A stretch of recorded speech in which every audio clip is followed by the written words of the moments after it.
Hello and welcome to another edition of Phakaaathi TV. We'll be reviewing the first weekend in the English Premier League, where there were huge wins for Liverpool, Manchester City and Manchester United.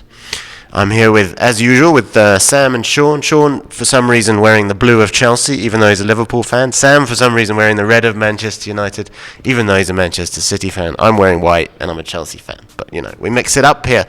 All right, let's start with Liverpool, because they were the first. They kicked off the season with a 4-1 win, a typically swashbuckling performance. Perhaps at the back they weren't that good, but it doesn't really matter when you stick 4 past Norwich. Shaun, what was your impression of that game?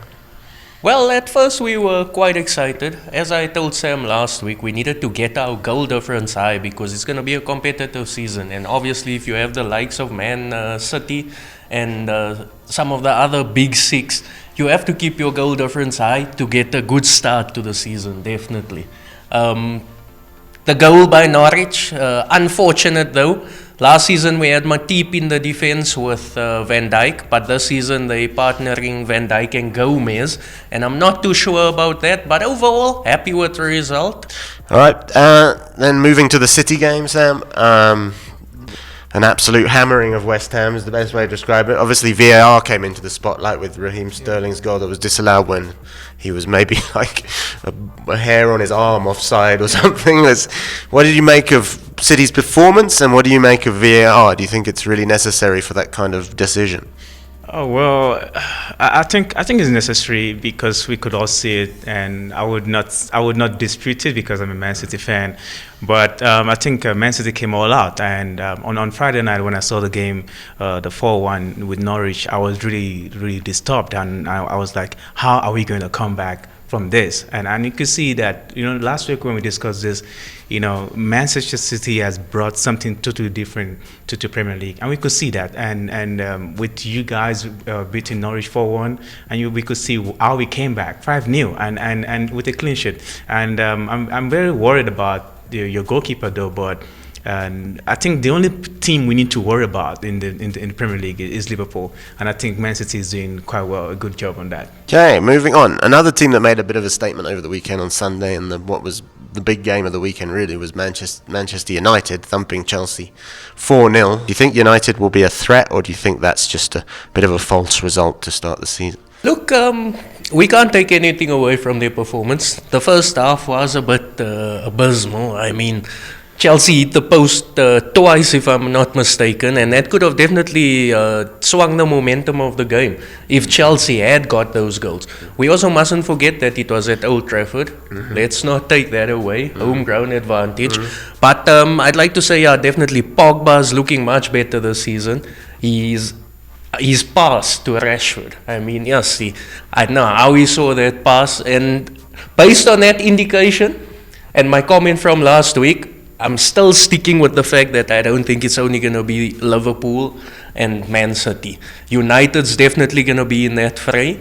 They've scored 1 more than Liverpool based on goal difference, so they have bragging rights this week. I'm keeping quiet, not saying anything. So United can definitely do something based on the start. As Sam said, the way you start is the way you should end. And United, if they keep the momentum going, it's going to be good for them. Moving to Tottenham, do you think Tottenham will? I mean, they look it's a bit stronger than last season if they can keep Eriksen. Yeah. I think they can also make some upsets as well. I think I was also surprised that they could come back from that, and because looking at how they played in the first half, it was kind of one-sided, and I think bringing Eriksen into the game also changed how the game ended, and I think the other team also, they got tired and they lost focus, and when the other team decide to equalize the game, they start just thinking of defending, and I think that worked against them and they got punished by Tottenham. And looking at how they finish as well, they're also a team to look out for, knowing that they knocked us out from Champions League last season.